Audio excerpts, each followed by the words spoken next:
Constructing your life is about much more than just building a bank account. Each week, join real estate entrepreneur and mindset coach Austin Linney as he interviews guests who are constructing their dream lives and impacting the world around them on a daily basis. If you're an entrepreneur or wanting to start a business, or you just want to hear motivating stories of how others have overcome the odds, you are in the right place. And now for your host, Austin Linney. Guys, welcome to Construct Your Life. This is Austin Linney. I got a special guest here today, Mr. Alan Whitworth. How you doing, my brother? I'm doing good, man. How you doing? I'm doing great. Guys, be prepared because this man's story is a wild journey, to say the least. We have a lot in common, so you'll see a lot of similarities. I read his book he's got out. That was amazing. And he's a wild man. He might have like 20 businesses. We don't even know. I don't think he knows, but we're going to talk about all that. So why don't you get him started where you want to start, my brother? I think you know where I want to start, but let's talk about childhood, growing up, all that kind of stuff. Oh, wow. Yeah. So, yeah, I mean, I grew up pretty white trash. You know what I mean? It goes without saying. A single mother, and she had 3 boys. We're all about 5 years apart. You know, we're all pretty interesting individuals, but yeah, she was never home. And I grew up latchkey, and it was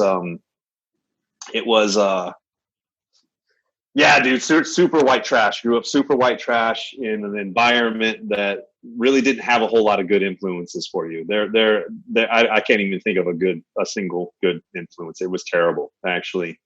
But the thing about it is, though, I was talking to a friend of mine, Victor Miljesic. He's actually an immigrant from, I believe it's either Croatia or Russia. I don't know specifically where it's from, but he was saying that he was bullied a lot when he came over. And I just made the comment because I'm a big dude now. You know what I mean? I'm 6'4". I'm right around like 215. Really, I'm relatively lean. But when I was growing up until I was about 15 years old, I was the smallest kid on the block. I was tiny. So I got picked on a lot. But bringing it all back into play, what he and I both could take away from being bullied, other than the fact that neither one of us like bullies, is that it really makes you mentally tough. It makes you durable, you know. I think a lot of people like look at their circumstances in life and think that, oh, this happened to me, poor me, poor me, poor me. But you could sit there and also say, hey, I gained a lot of ground that a lot of people don't have privilege to. You know what I mean? The bullshit that I went through. And I weirdly had a friend of mine, Paul Nearings, a long time ago tell me, he's kind of jealous of the shit that I went through that he'll never get a chance to go through. You know what I mean? And that's like that's when you have to sit down and go, excuse me? And bro, like on my way driving in today, I was thinking about this one little thought here. Cause like I used to think you had to walk through hell to get to heaven. Right. And I don't think that's necessarily true anymore. I just think you need to get to the point in your life where you can appreciate what's around you. I saw this clip this morning and I posted it on my Facebook that like this guy says, can you prove that you're not already in heaven and that you're just fucking it up? Oof. Oof. Oof. Oof. That's a good one, dude. It was me all day today. Because it's funny enough, a month ago I was in Austin and I was walking with a friend and his wife and their kids, and he said, Austin, you talk about all these things you want to get to. He goes, be careful that you're not living the life that you want currently. And I was like, oh crap. Like that's true. Like this thing that I search for, this thing that we all search for, right? We're like in the middle of it, but we're so damn stubborn because we're type A's. We don't even realize that we got what we wanted. And that doesn't mean we're going to stop. It just means that we're going to be more present, I think is what we're looking for. And you know, the thing about it is though, and you're absolutely right. But whenever I get to a point in my life where I'm pissed off about everything, where like a little detail here or a deal here or the way this person did business with me or whatever, you know, whatever the case might be, aggravates me and I can't get it out of, I mean, there's that saying, if it's not going to affect you in 5 years, don't spend more than 5 minutes thinking about it. It's easier said than done. We all know that, right? But if I just take a second just to start thinking about the things that I'm thankful for, I could just start with my wife and I could start with my 3 beautiful kids. And that right there is always enough to snap me out of it. You know what I mean? And it puts me back on course again. Mm-hmm. And I think, unfortunately, I think a lot of people live their lives right now stuck in that whole mindset of everything's fucking happening to me. I'm a victim of everything. I can't get out of this. There's no way to move forward. You know what I mean? I think most people live in that perspective, unfortunately. And it's not me sitting here trying to generalize. It's just like, let me ask you. Let me ask you a question. Don't you think a lot of people put themselves in that position though? Meaning with buying a house they can't afford, a car they can't afford, bills and everything, instead of realizing that life is super simple. And if this whole situation we're dealing with in 2020 has taught us anything, without the gyms, without the restaurants, without being able to go to work, is that you don't need a lot in life if you have your family and your health. And the people that I'm surrounded with, meaning you, my mentors, are doubling down on family time, are doubling down on who they are as a person, and they're thriving because they're choosing to focus on the right things and saying, maybe this was the wake-up call that America needed to understand that family is number one and personal sanity is right there behind it, right? Is that? Bro, I'm sure a lot of people are realizing right now that they could get their whole workday done, you know what I mean, in 3 hours, you know, because they're forced to disperse to their houses and do their work from home. If they're lucky to have a job right now, which a lot of people are, we're still at 11% unemployment rate, which is 2% higher than Obama's median. But anyways, a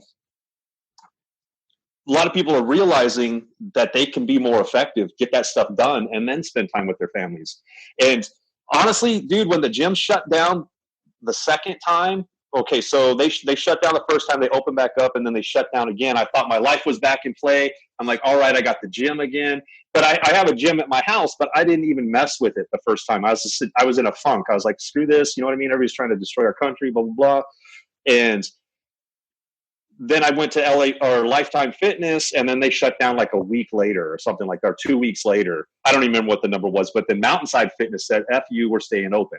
So I drove 25 miles to go to a new gym. I gave them 2 months of membership dues for both my wife and myself, and I'm not taking it back. I'm not even though we only stayed open for like a week and a half or something like that. I just appreciated the guy standing up. Mm-hmm. What I did was got home and I moved my gym out of the garage where I didn't like the mundane environment, moved it into the family room. And now I was sitting there thinking this morning, maybe I'll never even go back to the gym. You know what I mean? Or maybe just do it just for like the energy. I like the energy in the gym, but I got like a new morning routine now and it jives with me. Yeah. You know, and then my kids actually see what I do when I go to the gym rather than assume what I do.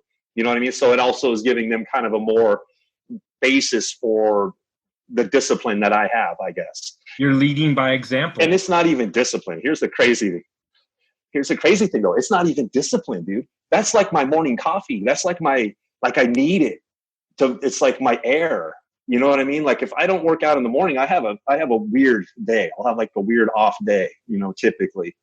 So it's almost like instead of me being disciplined, because I had a friend of mine tell me that I'm the most disciplined person he's ever met, but that's not even true. Like I just do these little selfish things because I know what the outcome of my day is going to be if I do them. Mm-hmm. It's not even like a discipline thing. It's like a gluttonous thing. Well, no, you're set. As weird as that sounds. No, you're setting the table for how you operate to be at the optimal part of who you are as a person, right? And everybody's different. You have to understand. You have to hack yourself. Like, look, I try not to be. I'll fucking raise my hand. I try not to be, but I'm a little vanity, a little bit, right?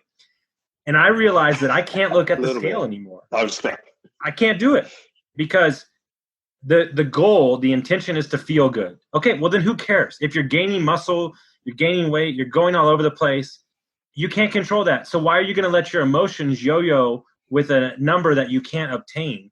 So if you go out and know, I'm the same way. I am addicted, and I mean addicted to cycling. Like I feel like I can run a mountain after I get done cycling, and I have to get it in. It's like this little itch like that I have to get in, and the workout's the same way. But I know that about myself. And there's people that like to work out at night. I don't. That's not me. I'm a morning person. I like to get it in. It sets the table for the day, and then we go forward.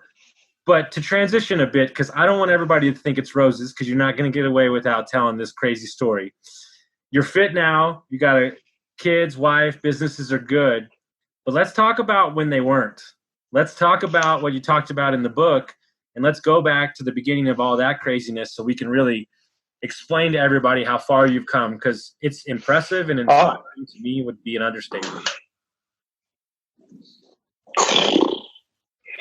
Okay, I'll just go detail for detail because it's going to be a long story. First time I ever smoked marijuana was in third grade.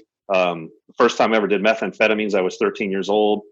First time I ever started living off of methamphetamines, I was 18 years old. And my house actually got raided looking for my meth lab. That was 13 or 14 years ago. And the reason let me even back it up all the way. And here's the crazy little part that everybody says stands out in the book, right? So I'm talking about the first time I used methamphetamines was when I was 13 years old. I go through the whole, what it does to you, what it makes you feel like, why I attached to it so much. And I was addicted to it for a long time. I'm lucky that I have my teeth.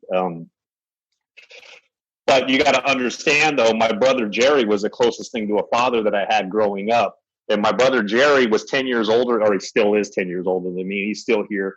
But he's an Aryan brotherhood gangster, right? So he was, I thought that when I turned 18 years old, that's what I was developing to become, was another prison gangster. So, bro, I grew up freaking ruthless as fuck, dude. I've never successfully been jumped by anybody. I've had people try. I've gone, I don't even know how many. I also didn't think of it as fist fights. I hated getting into a physical, actual squaring up with somebody and, going back and forth with somebody. I always felt that was embarrassing because I'd watch people do that. They wind up rolling around on the grass, right? So I was a big guy that I was like, and it was always other races mostly picking on me, right? And I would be like, I don't want to fight you. I don't want to fight you, as I'm digging my back toe into the ground and hitting you as hard as I fucking can when you weren't expecting it.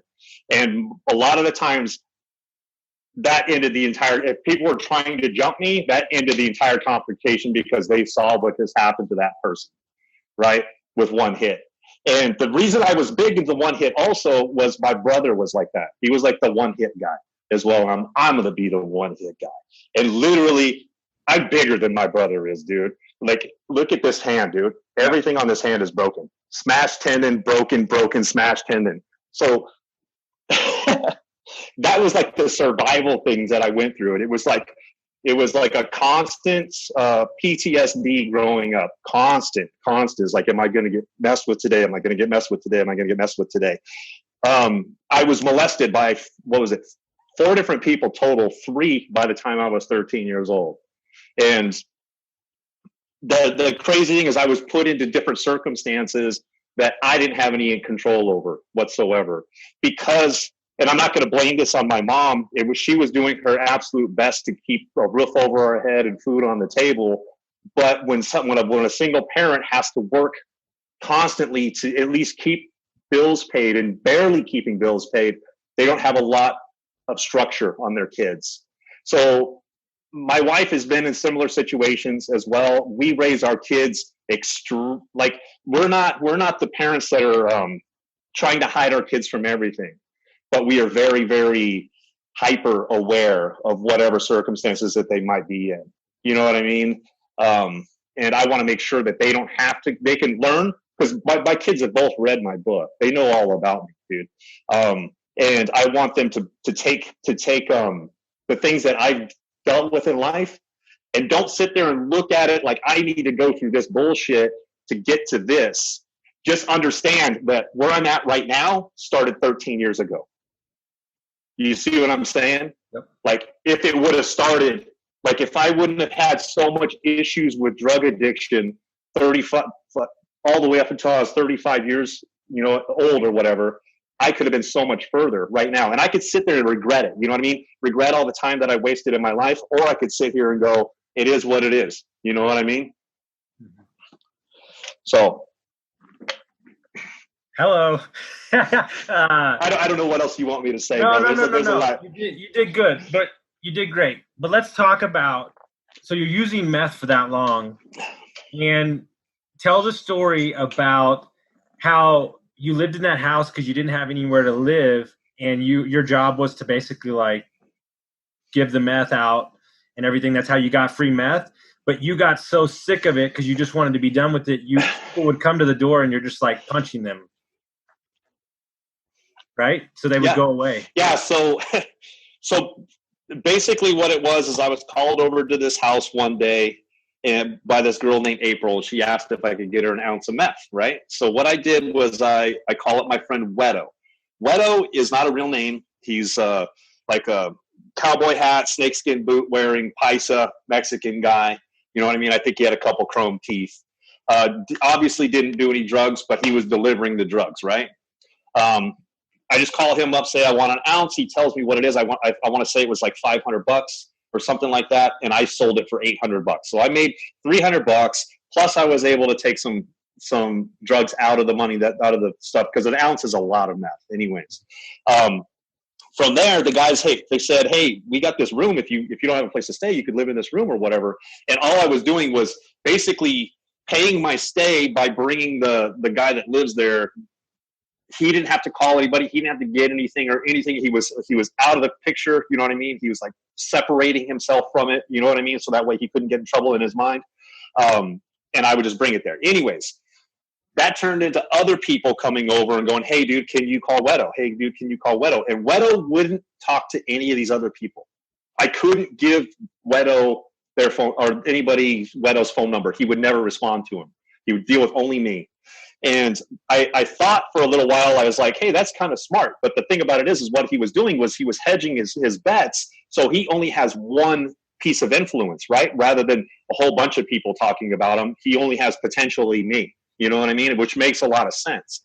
But I got to the point where I was just trying to quit, and I would sleep for days, trying to quit, and people would keep coming, and because I was living in the garage, it was a converted garage, they keep coming knocking on the wall.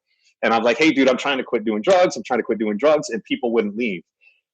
Or people wouldn't stop coming by. So I just started opening the door. I'd get out of bed, I'd open up the door, and I'd just start lighting them up. Push them, drag them out to the front, and just set them on the ground. I'm not like beating them up, leaving them for dead. I'm surprising the dog shit out of them. You know what I mean? Going, oh, maybe I should rethink this next time. Sure. Right? Because it actually got to that point. Then I think one of the people that I probably did that to said that I had a meth lab. Because at the time, I don't know what's going on now, but there was always the give up free, go free type of thing that the cops would produce for people that were in the drug world. So like if you snitch on 3 people, you get your charges released. So I think something like that might have happened. Never got to the bottom of it. Don't really care. So the garage itself the whole garage was like this, and there was like a quarter of it that was still usable garage space that you have to access from the garage door outside. I was in there one day, like tweaking out on something, getting something, and this freaking personnel carrier with 4 cops on both sides, full body armor, all of them with AR-15s, pull right up onto my driveway and start yelling at me to get down. And I'm like in the garage, like there's so much shit in there, you can't just lay down. Like I'm trying, I got to get out to be able to lay down. Don't shoot me. I get down, the front door is unlocked, so they didn't need to kick the door in. But guess what they did? Kick the damn door anyways. My roommate, I think he was jacking off or something like that at the time, because they brought him. I'm handcuffed on the driveway. This is in, I think, August or something. It was hot, dude. It was hot as shit outside. I'm out there handcuffed.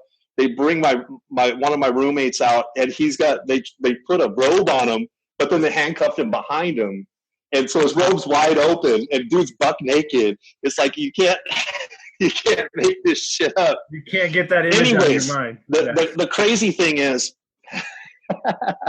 actually, yeah, that's a fair statement. That is a fair statement.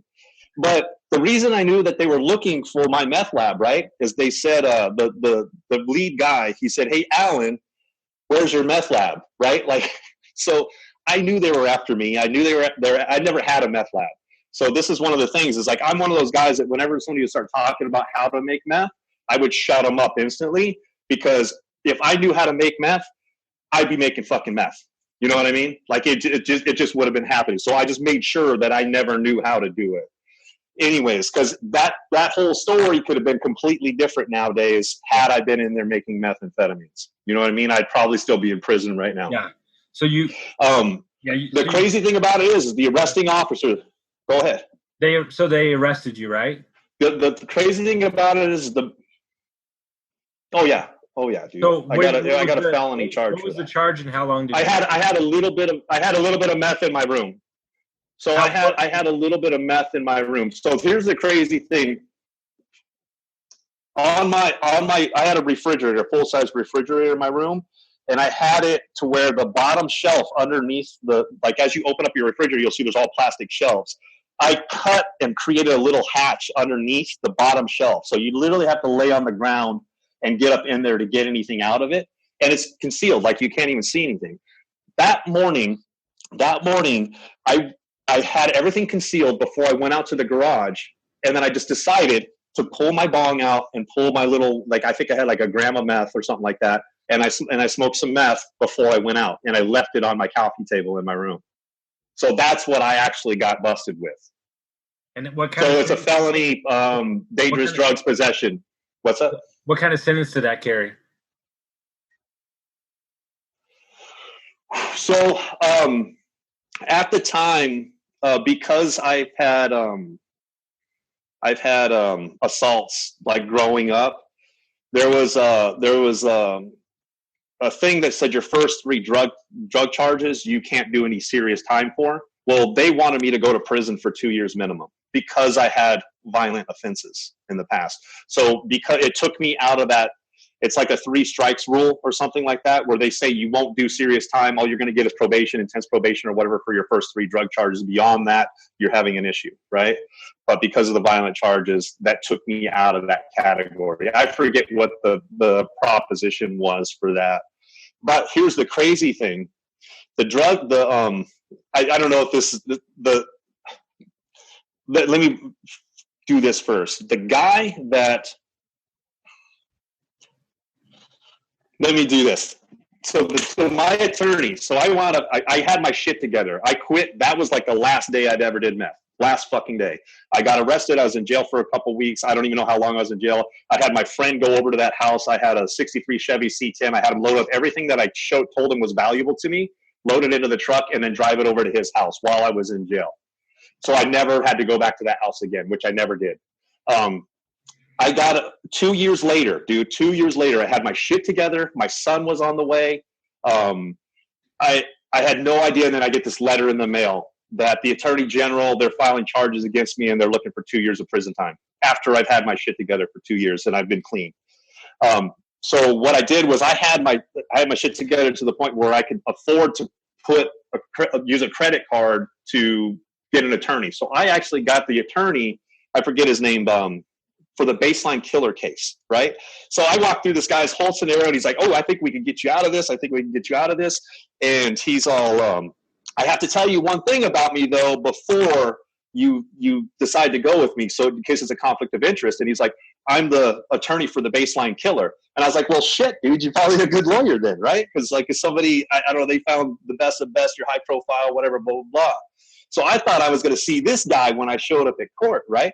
I showed up at court, and this guy like walks up, super nervous guy, like all shaky and stuff like that, sits down next to me with his briefcase. He's like, "Are you Alan?" And he shakes my hand, and his hand's fucking drenched, dude, like sweaty as hell. I'm like, and I look over at my mom, and I go, I'm fucked. Anyways, we go into the deposition hearing, or whatever it's called, the arraignment, whatever. And then what they say is we're going to go out and sit in this other room, wait to talk to the prosecuting attorney. This dude walks up, and this lady comes out, and her first thing was like, "Oh my gosh, Chris, how are you doing? I haven't seen you in so long." And they hug, bro. They freaking hug. Dude, I got 18 months unsupervised probation, which I was off of in 9. I had like 200 community service hours, and then I had to just drug test. I didn't even have to drug test, bro. I didn't even have to drug test. And I got it reduced to a class 1 misdemeanor. Dude, talk about this is the crazy thing. This is the crazy thing about it, though. Like everybody has a different term for it. It's God, it's the universe, law of attraction, whatever you want to consider it, whatever it is. As soon as you start deciding to do something specific with your life, providence happens, bro. Shit just comes in and starts helping you. If I wouldn't have got my shit together after that raid, I would have been in prison, bro. You know what I mean? If I wouldn't have had the ability to get that attorney, I would have been in prison. If I wouldn't have had the clarity of thought to deal with the situation, I would have been in prison. You know what I mean? And the crazy thing about it is the arresting officer that day, I don't even remember his name, buff dude, like a really good shape, good looking dude. He sat down in the interrogation room with me. I couldn't give up Wedo. I don't know where Wedo was. I don't know how to get a hold of him. There's a phone number on my phone. That's all I know about Wedo, and that's in my house. I don't know if you got it or not. It's there. That's all I know about Wedo. Anyways, he's like, what do you want to do with yourself, dude? Like, he's like, dude, you're like pathetic. What do you want to do with your life? And I told him at that point in time, I wanted to be like him. Now, here's the crazy thing. A year later, dude, before the whole thing with the court proceedings and all that other stuff, a year later, I saw this dude inside a Home Depot. I walked right up to him, dude, and I said, hey, bro, do you remember me? You raided my house about a year ago. And I shook his hand, and I said, thank you so much, dude. It was the best thing that ever happened to me at that point in my life. Absolutely was. Dude, he was kind of freaked out for a second. He's like, I raided your house. You know what I mean? Like, and like, you know, not knowing how I was going to respond, and I shake his hand and thank him for it. It's you have to be thankful in life, and that's where I go with the whole thing. Where you don't have to walk through hell to get to heaven. You just have to realize what you need to be thankful for. You know what I mean? And I feel like if I would have started my abundance mindset when I was 13 years old, instead of living in the scarcity world, you know, and I don't know that I had much control over it. I could go back and forth on that, but I'm not going to play a victim because of it. But ultimately, when I turned 18 years old, all my decisions were my decisions, right? If I would have started thinking the way I think now, then my life would be, but I don't know that it would be different. I don't know that, and I'm not going to say it would be better. It would just, I would have had that much more time to influence myself and influence people around me. And the thing that gets to me the most is there's a lot of people sitting here, my circumstances, I'm overweight, my job sucks, I can't get a better job. You know what I mean? It's like, shut the fuck up, dude. Like, you are the only thing in your way, period. I was talking to a friend of mine yesterday, dude. He grew up in a communist country. He said, there, you don't have any choice. You just have to live under the communism. You just have to make the best of your life. And he's like, that's what I did. He's like, I came over to America, and this is the greatest country on the planet. And he said, I could say that for a fact because of where I've lived. He's like, here, it's not an equal outcome for everybody. You have equal opportunity. Obviously, I'm not LeBron. He's like, he's Asian, right? He's like, I'm not LeBron James. I'm not this Hollywood movie star where I'm 5'4", you know what I mean? Or 6'4" and look handsome as hell. So I have to figure out other ways to be successful. People watching this might not be able to be successful in the ways that I am. Well, as far as business, that's not necessarily true. Not everybody can be 6'4", 220 pounds, right? Not everybody, you know what I mean? I got little small pieces of me that other people don't have. And that's very, very minute. As far as sitting there and just moving forward day to day, going like, hey, what's the next thing I'm going to learn today? And that's another thing that gets me out of my funk too, dude. If I start getting like freaking out about like things going on in my business where it just starts getting daunting, all I do is learn something. Like I literally just Google something and learn something to apply to my machine. And I feel good about that. And if you do that, if you learn something new every single day, that gives you 365 new little tiny nothing things that might have taken you 5 minutes to look up while you're sitting there watching TikTok for a fucking hour and a half. You know what I mean? You could have just sat there and Googled one little thing that you could apply to your machine or apply to your life and use. You'll have 365 of those little accomplishments at the end of the year. And those things pile up. The more accomplishments that you pile up behind you, the stronger you are as a person. The more confident you are in being able to help people be able to move to the next levels. And the funny thing is, like, on a lot of my videos, a lot of people don't comment directly onto my videos, but I get a lot of DMs and I get a lot of phone calls. And the thing about it is like, people will sit there and watch them and watch them and watch them and finally get to the point where, like, go, I want to do something. I'm here to help, dude. Like, if anybody wants, I had a business model before, because I thought in real estate that your network creates your net worth. In a lot of places, that's absolutely true. The business model that I'm running right now in real estate, I don't need to know anybody. I have an entirely full board of deals right now. I'm not going to show you my board because I think it's tacky, but we're freaking killing it right now. And I don't need anybody in any RIAs. I don't need anybody in any meetups. I don't need anybody to help me do that. This is the interesting part about it. And when we're doing a lot of, and I'm sorry if I'm shifting here, but like when you have companies that that you're dispoing your properties through, which I will absolutely use Chris Iman 100% all day long in Phoenix, Arizona. For that, he's my boy. He's always going to get my deals in Phoenix first. He's going to get first swing at everything. But I'm national right now. We're in 7 states. We're buying properties in 7 states, and we've got sub 2s in 3 states now. So, but the thing about it is like when you use another company to dispo all your properties, that's the lazy way. Like if you're too lazy to develop your backhand, you're never going to be a good. Tennis isn't really my forte, but in tennis you got a front or racquetball, you got a front hand and a backhand, right? If you only have a front hand, you suck, right? You have to develop your backhand. Your front hand is your acquisitions, and your backhand is your dispositions. If you don't work on your dispositions, then where are you going to be? You know what I mean? You're always going to be held up by somebody else to be able to sell your properties. Mm-hmm. You know what I mean?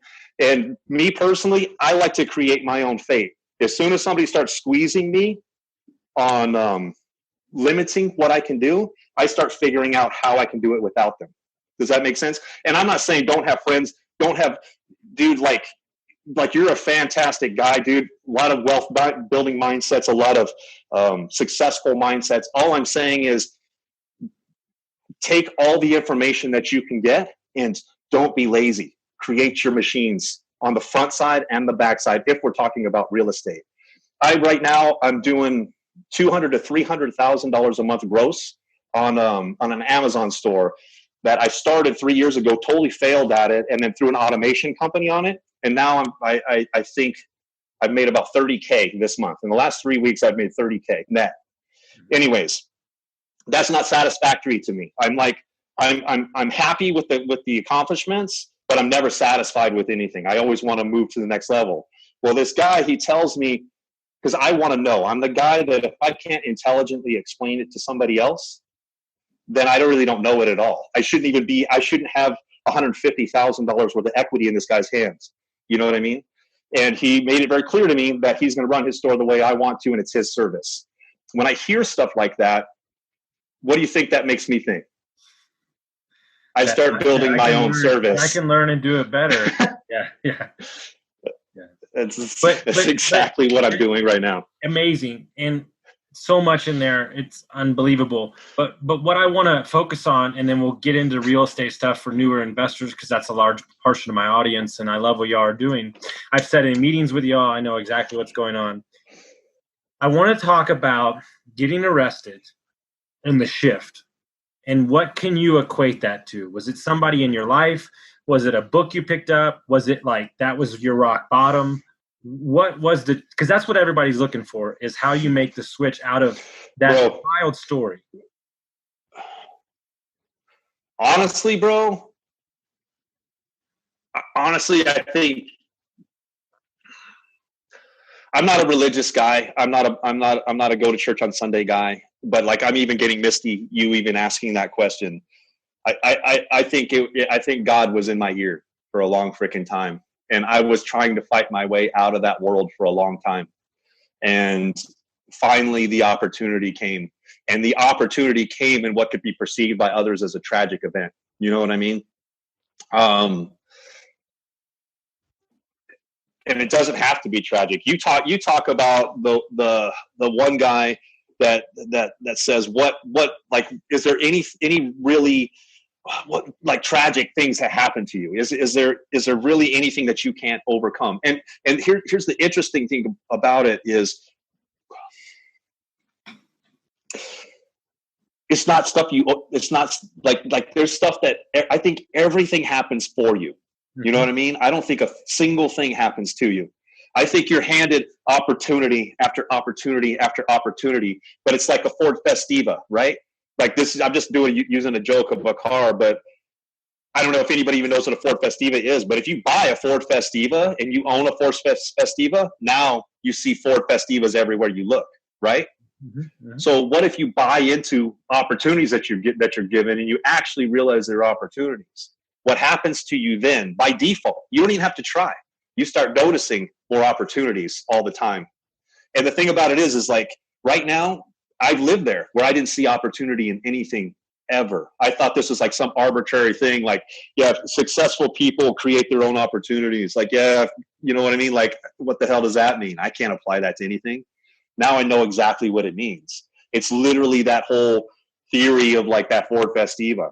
Once you have it, once you know what it smells like, once you know what it looks like, you know what I mean? Once you know what the steering wheel feels like, you see it in your peripheral all the freaking time. And this is the thing that I truly, truly believe.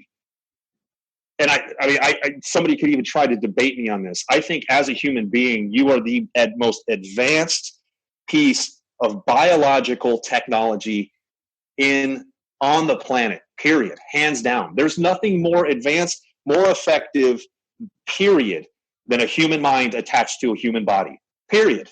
Nothing. There's nothing on this planet more effective than that. So where's your excuse? You know what I mean? Where's your excuse to not do great things? And I think the more you do, the more greatness that you do, not that I'm great or anything like that, just these little tiny, tiny wins over and over again. I think the more you do, the easier it is to see. And the more and more you'll do it. You're saying, as far as the shift for me to start moving to that was my shift then. That was my shift from going from super fucking bullshit fucking mindset to mediocre me. You know what I mean? Which was a necessary shift. I mean, you can't go play Super Mario Brothers, dude, and you start on the 5th level, dude, and win, right? You can't. You have to start on the first. And a lot of people play the first over and over and over again, which I did for a long portion of my life. That was me. That was the shift, the mindset shift that moved me to the second. And I could very easily say that I burned the boats, right? If you want to take the beach, burn your boats. I could very easily say that I couldn't go back. I literally had my friend that got the stuff out of my house, kick the door into my room. I told him, this is why you're doing it. Kick the door into my room, load everything into the truck. And then I didn't tell him to do this, but my truck was in the backyard and there's an RV gate there, right? He didn't even open the gate. So not only figuratively did you burn the boat, but symbiotically you said, I'm not going back, you know? And here's the truth. And you don't know this about me because I haven't told you. Last year, I burned the boats to get out of the restaurant business, which I've been in for 20 years. And I lost 26 grand. And when that business failed, in the first 2 days, I played victim, I played everything. And then something snapped. And I go, that was the boat that you needed to burn, no matter what money you cost. And guess what? I never went back to the restaurant business. So you can choose to look at anything any way you want. And yes, it was a failure, but it's gotten me to here. And so figuratively, you just ripped that Band-Aid off and you drove through that damn thing, you know? Absolutely, man. And I'm proud of you for doing that, bro, because I could get into a whole nother subject. I feel bad for the people that were shut down that are in the restaurant business right now, too. I mean, of course. Shoot, I think you might have just dodged. You just dodged a bullet, probably. Look, true story. Not only did I dodge a bullet, I also got out of the Airbnb business for the most part, too. So I dodged two, tidal waves. So simultaneous. I look at myself and I go, holy shit, dude. Like you literally got out of the way of and here's the deal. In life, this is really odd. Okay. I can't explain this. I have always left when the ship's about to go down. Like I feel it like right before and I leave. It's happened to me like 7 times. I can't explain it, but it's like the universe is pulling you in a direction. But what I wanted to talk about is that I interviewed a buddy yesterday, and I have one coming up later today that had drug issues, the whole thing. I find people that have been through, true story. You know about my life. There's so much. Yes. Yeah. Even the last 30 days, not 60 days. And I'm thinking to myself, like, did you really need like 8 rock bottoms to get to this point? But here's where we're at. And I know you feel the same way. Because we've been down there, we're so grateful to be up here, but also we've cultivated, and it didn't happen in a day. It didn't happen in a week. It didn't happen in a month. We've cultivated a mindset that it truly believe that nothing is impossible. Nothing. Because when you've gone down there, and the thing is, people don't understand. When you have a meth problem or you have a drug problem, they're like, dude, it's so easy. You look like shit. Get out of it. It's not that easy, because it's not the drugs. It's the things that you're telling yourself in your head that keep you down. And it's not until you break the cycle and get around people or just start bettering your life and surrounding yourself that the world, there's a great book. The reason that you want money is the reason you don't have it. And my buddy said, he grew up in a trailer doing drugs at 10 years old. Shit was wild, right? And he's got a company now, first year in business, $4 million in Dallas. And he said, my competition doesn't stand a fucking chance. He said it. He said, because I'm working an infinite sum game, because it's impact over profit. He goes, they're fighting for quarters. I'm fighting for 50 years. They don't stand a chance. And it's the truth. Me and you care more about the people that we can lift up and keep them out of the fray that we went through, right? And keep them out of the – dude, when I look at these guys and they're like 21, 23, I look at them and I want to fucking shake them, because I'm like, dude, I can save you a bad marriage and 20 years of an alcoholism. Just stop. Just fucking stop doing it. You know what I'm saying? That's what gets me fired up. You know? The sad part about it, though, is a lot of people – have to go through certain things, or they're never going to and you and I could sit here and go, hey, we could influence that person. Hey, I could help you with this. I could help you with that. Maybe if we got more and more creative with the way we did it, that would be more possible. You know what I mean? But it's like Grant Cardone was saying, I saw a video. He was like, yeah, sometimes you just got to eat shit. He's like, it's just part of life. You just got to eat shit for a little while. And like, okay, that's a pretty simple way to put it. And then I was talking to Nick Perry the other day, and I think this is I had a phone call there. Sorry about that. He said one thing that's going to stick with me, and this is not so much on like the mental aspect, but just something to hold on to. A lot of people think like in a wealth building arena that you need to get rich fast. Like everything's, here's your next get rich quick scheme. Here's your next. He said, I'm not here to get rich quick. I'm here to get rich for sure. Oof. Dude, I'm like holding on to that, dude. I'm like, I'm using that, dude. Like it because what you're searching for and what inspires me about you and everybody that I meet. True story. You can answer this. Do we ever talk about real estate? We never talk about real estate. We talk about the father that you can be, and that's what inspires me, is because you've created a life that you want to show your kids that you don't have to go through what I went through, and I'm going to be present. I'm going to be a great example of a man, regardless of what happened down here. And that doesn't make me a bad person because I had to go through that. It just means that that's what I had to go through. And guess what? They'll have trials and tribulations too, but let's hope that they don't have to go to prison. Let's hope that they don't have to do those things. And that's what inspires me about people like, yo, it's not the business stuff is relative. Here's one of the things though, that I told my son and my daughter. I said that one of the things that I didn't have when I was growing up was a dad to come in and snatch me out of an environment. I told them, you better believe if you're holed up in a fucking drug house, I'm going to come kick the fucking door in, pistol whip the fucking drug dealer, put my fucking gun right in fucking everybody's mouth in that room and say, if they ever associate with you again, I'm going to fucking kill them. Yeah. And I'll do it, dude. I'll do it. And then I'll tell them, you call the cops on me. Let's figure out how this story is going to actually go. Sure. You know what I mean? Where's your DVR? I'm taking it. Mm-hmm. So anyways, like, I hope I don't ever have to get to that point. I hope that me and my wife are good enough parents that situation doesn't have to happen, because it astounds me. I'm being super light on the entire experience, dude. It was a nutty, crazy world to be in, dude, especially when you're around all elements of prison, like gangsters, Mexican mafia, Aryan Brotherhood. You're doing a lot of things inside that arena, and you're one of the people that people respect. You know what I mean? So I've been not directly involved, but I've known about things. I've helped a guy get to his shotgun in his house. I came to his house to buy something, moved him over to the other side of the room because he was in the middle of a home invasion. Got him to his shotgun. As I walked out of the door, he fucking blasted 2 people in his house. You know what I mean? That's the kind of fucking world that I was in. And he told me, hey, thank you, bro, for coming over and letting me get to my gun. You know what I mean? These are the weird little, there's a ton of them. There's so many of them, and it just sucked the life out of everybody, including myself, even rehashing through them. But the thing about it is, you're right. We don't really talk about real estate unless we're actually talking about a specific deal or something like that.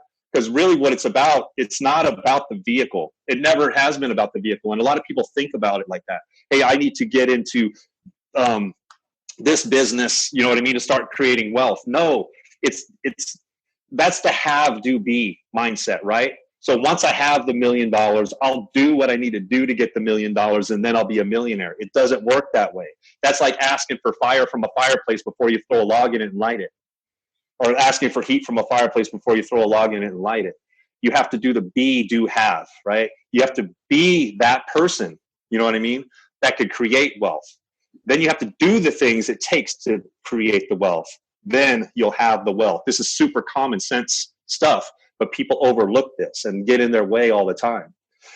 And the thing about it is, like, I think mostly what we do, like, so when your network creates your net worth, it's because you're around like-minded people that are always driving and always pushing. You know what I mean? I don't need you to do a deal, right? But I'm affected by you. You know what I mean? And will we ever do a deal together? Who knows? Maybe 10 years from now, we own a fucking multinational company together. I don't know. You know what I mean? There's all kinds of things that happen day to day. Mm-hmm. And dude, it's fun. Like people think that, I was sitting with a friend the other day, and he was sitting there saying, like, yeah, all these millionaires or whatever, they waste their whole life chasing the dollar or whatever, and then on their deathbed, they look back and didn't have time for their kids. Bro, I don't have to do a fucking thing. Yeah. Bro, I'm in my office right now here in Mesa, right? Nobody's even here yet. I didn't even have to show up. Mm-hmm. You know what I mean? It helps. It helps the culture. It helps the energy.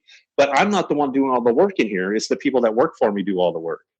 You know what I mean? I'm just here as a cheerleader. That's literally all I do. You're 100% right. I had a client ask me the other day, true story. He said, Austin, what do you want out of this relationship? And I said, sir, you just told me that you want me to run a freaking 3-story house on a lake in Montana. I'm good. Dollar amount be damned. We're just going to have a fun time. I get to do cool shit with cool people. And he goes, really? I go, yeah. And here's what's crazy, right? You're 100% right. I'm going to touch on the cheerleader thing. Because I don't care, they want me to work for them. Because it's all relative. Like, if I was desperate, they'd be like, dude, this guy, screw that. But what people don't understand is they say, Austin, how do you do everything you do? And I said, y'all don't get it. I don't do much. I'm just a cheerleader. I'm just the face. I have cultivated and secured the right people that took me 10 months to go get these people. And they're great at what they do. I just had a talk with my assistant yesterday. I said, if we as a group focus on our strengths, then we are unstoppable. And if everybody is trying to do everybody else's job and doing a half-ass, then we're going to get nowhere. Plain and simple. 100%. I was talking to John because I offered to help the transaction coordinator by making some phone calls. He's like, no, dude, don't make any of those phone calls. Just let her do that. I'm like, you're right. And that's a lot of what we've done here is empowered everybody that works for us. Yes. We don't walk out we don't walk out and do, we don't go to houses anymore and try to close deals in person. That's completely out of our wheelhouse. We don't even think about that anymore. We don't do it. Every single one of our contracts is written over the phone, DocuSign, and we have great rapport and great presentation with people all over the country right now. We moved from what I would consider a pushing, like we're trying to scrape for these deals, right? We're trying to scrape and get whatever we can out of this insanely competitive Phoenix market, to now the deals just come to us. Yep. It's so much more easy. It's because you've said what you're gonna do, you do what you say you're gonna do, and you execute on the. I told everybody the other day, hope ain't a fucking word in my vocabulary. We plan, we execute, we destroy. That's it. I don't need hope. Hope is for somebody else. And I'm going to do a rant later today. 100%. I'm going to do a rant later today because it's happening more and more, and I'm getting sick of it. And I'll go off on a little tangent here. People tell me, hey, man, you're looking great. Keep it up. Go F yourself. You don't understand. And the reason that this podcast is named the way it is, it's a lifestyle. I don't travel because it's a good trip. I travel because it's my lifestyle. I don't eat healthy because I'm on a diet fad. I eat healthy because it's a lifestyle choice. I'm not a good person because it's a month. I'm having a good month. I'm a good person because that's who I am. It's my lifestyle. People don't get that. They're in for the quick fix. No, pun intended. I've constructed a life that when we wake up in the morning, we don't step out of bed. We fly out of bed because we're so damn excited about what we're doing, who we are, and the impact we're leaving on the world. And when you can do that, it doesn't matter that I have 7 podcasts a day. It doesn't matter that I already went hiking this morning. I'm going to go hiking again later because I'm building the life you wanted to. You could stop right now and spend every minute with your kid, but you love what you do because you're creating jobs and you're creating people around you to be inspired to work harder. Check this out. So you take a Lego set, right? Mm-hmm. You can go pay for that Lego set. Excited as shit. I got this Lego set. You pour out all the blocks on the table, and then you look at your directions, right? Okay, this is how most people live their life. They'll pay for a class, or they'll pay for this, or they'll pay for that. Pour all the fucking Lego blocks on the table and the instructions and just lay them there and go, work. Make me money. The one thing, and even like a 5-year-old knows this, the only way to get that product that you see on the cover of that box, that X-Wing fighter, is to take the pieces that you've been handed and take the direction and put them together. Physically put them together. Physically do the fucking work.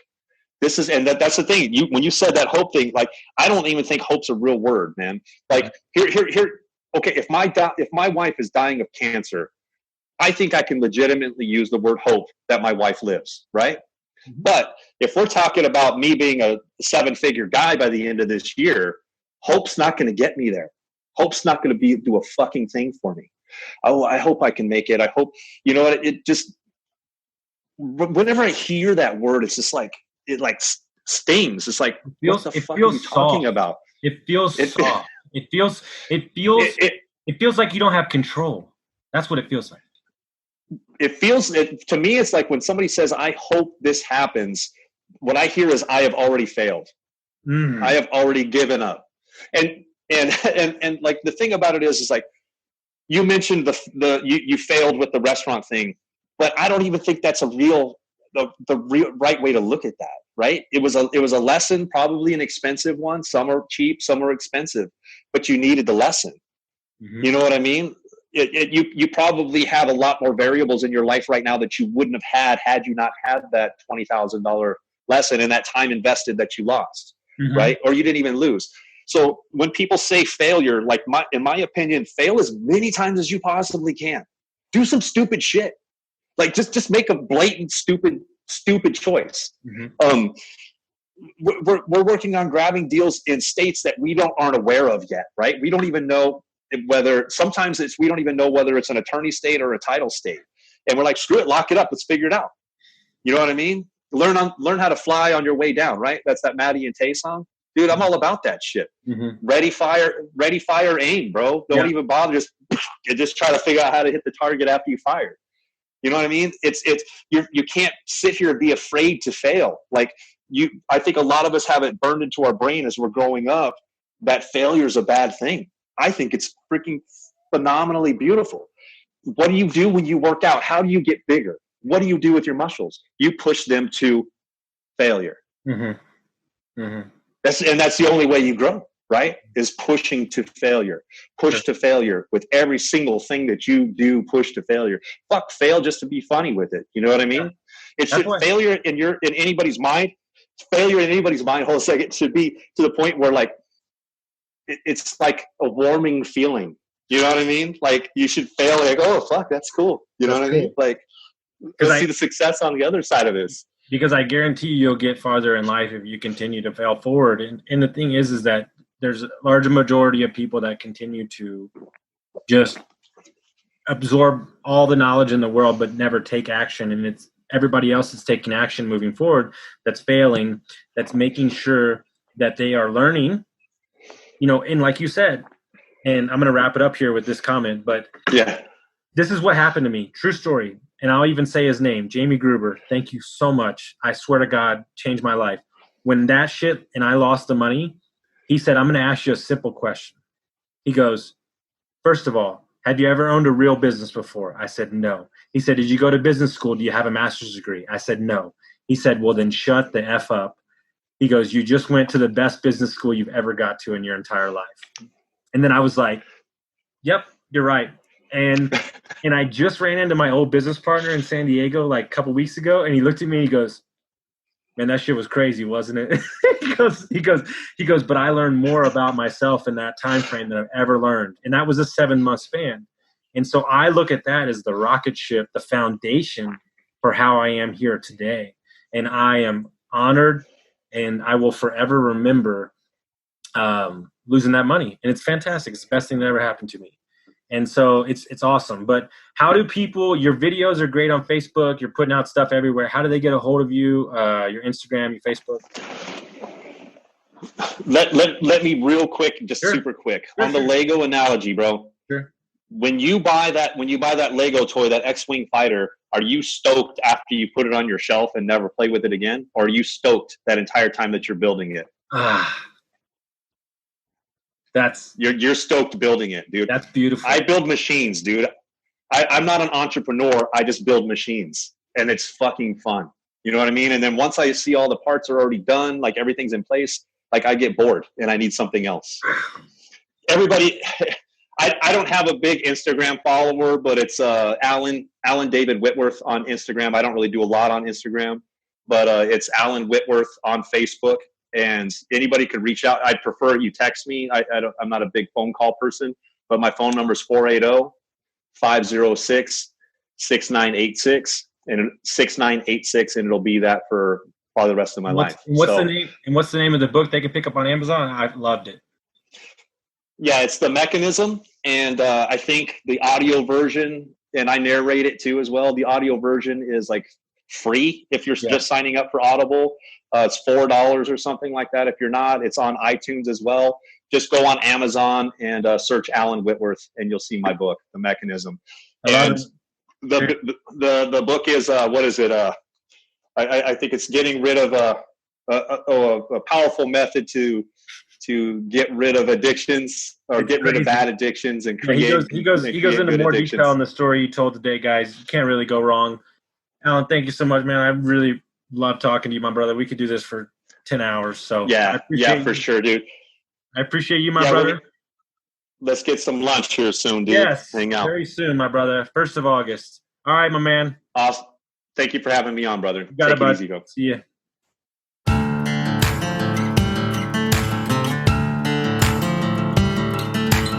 Thank you for listening to Construct Your Life with Austin Linney. If you enjoyed this episode, be sure to rate, review, subscribe, and pay it forward by sharing with a friend. Most importantly, take this opportunity to start constructing your life by taking immediate action on what you learned.